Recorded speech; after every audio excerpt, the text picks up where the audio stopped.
السلام علیکم میرے ٹوٹو موٹو چھوٹو لوٹو بچوں، کیسے ہیں آپ؟ فوراً سے ہمارا چینل سبسکرائب کریں۔ دس از می اینڈ موم۔ کسی ندی کے کنارے اگی گھاس میں ایک ٹڈا رہا کرتا تھا۔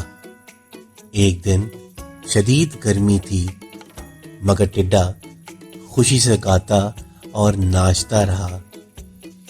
وہیں بہت سی چوٹیاں خوراک جمع کر رہی تھیں، تو ٹڈے نے چوٹیوں کو کام میں مصروف دیکھا اور کہا، اوئے ہوئے، لگتا ہے دنیا کے سارے کام کرنے والے یہیں جمع ہیں۔ ارے بھائی، تم لوگ بھی میری طرح ہنسو گاؤ موج اڑاؤ، اتنی گرمی میں خوراک جمع کرتی پھر رہی ہو، اتنی چھوٹی چھوٹی تو ہو، آخر کتنا کھاؤ گی؟ ٹڈے بھائی، ہم ساری بہنیں مل کر یہ خوراک سردیوں میں کھانے کے لیے جمع کر رہی ہیں، کیونکہ تب شدید ٹھنڈ کے باعث بلوں سے باہر نکلنا بالکل ہی مشکل ہو جاتا ہے۔ اس لیے ہم بھی آپ کو مشورہ دیتے ہیں کہ آپ بھی ابھی کچھ جمع کر لیں، تاکہ سردیوں میں آپ کے ساتھ کچھ مسئلہ نہ ہو جائے۔ میں خوبصورت ہوں، تم کو ہے کیا خبر، مجھ سے جل رہی یہ ساری چوٹیاں۔ بہنوں، اپنا کام کرو، اتنی بھونڈی آواز ہے ٹڈے بھائی کی، اوہو، کام بھی نہیں کیا جاتا۔ ٹڈے بھائی، آپ جائیں یہاں سے، آپ کی آواز سن کے ہم ساری بہنیں ڈر رہی ہیں۔ مجھے کیا ضرورت ہے سردیوں میں کھانے کے لیے کچھ جمع کرنے کی؟ میرے پاس تو کھانے کے لیے ہمیشہ بہت کچھ رہتا ہے۔ ٹڈا ناچتا گاتا رہا اور چھوٹیاں خوراک جمع کرتی رہیں۔ اسی طرح سے وقت گزرتا چلا گیا اور موسم تبدیل ہو گیا۔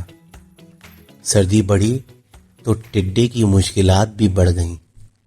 ایک دن اتنی شدید سردی پڑی کہ وہ ناچنا گانا سب بھول گیا، اور رات کو بھوک لگی تو اس کے پاس کھانے کے لیے کچھ بھی نہ تھا۔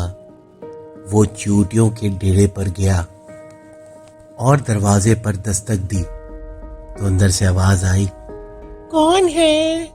میری پیاری پیاری چوٹی بہنوں، میرا سردی سے برا حال ہو رہا ہے اور میرے پاس اب کچھ کھانے کو بچا بھی نہیں ہے۔ پلیز پلیز میری مدد کرو، مجھے بہت سخت بھوک لگی ہے اور میرے پاس اس وقت کھانے کے لیے کچھ بھی نہیں۔ کیا تمہیں یاد ہے ہم ساری بہنیں گرمیوں میں اتنی محنت سے خوراک جمع کر رہی تھیں اور تم تب بھی ہمارا مذاق اڑا رہے تھے اور اس وقت تم گاتے پھر رہے تھے، ناچتے گاتے پھر رہے تھے۔ بڑا میری بہنوں، تم ٹھیک کہہ رہی ہو، میں اس وقت بس ناچتا گاتا پھرتا رہتا تھا، بہت بڑی غلطی کر دی میں نے۔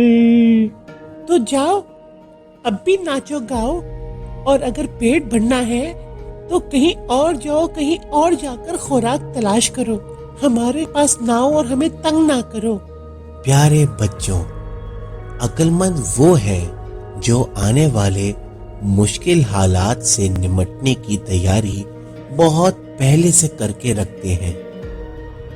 امید ہے آپ کو یہ کہانی بہت پسند آئی ہوگی، اس لیے فوراً ہمارے چینل کو سبسکرائب کریں اور اس کہانی کو لائک کریں۔ انشاءاللہ ہماری جلد ملاقات ہوگی۔ السلام علیکم۔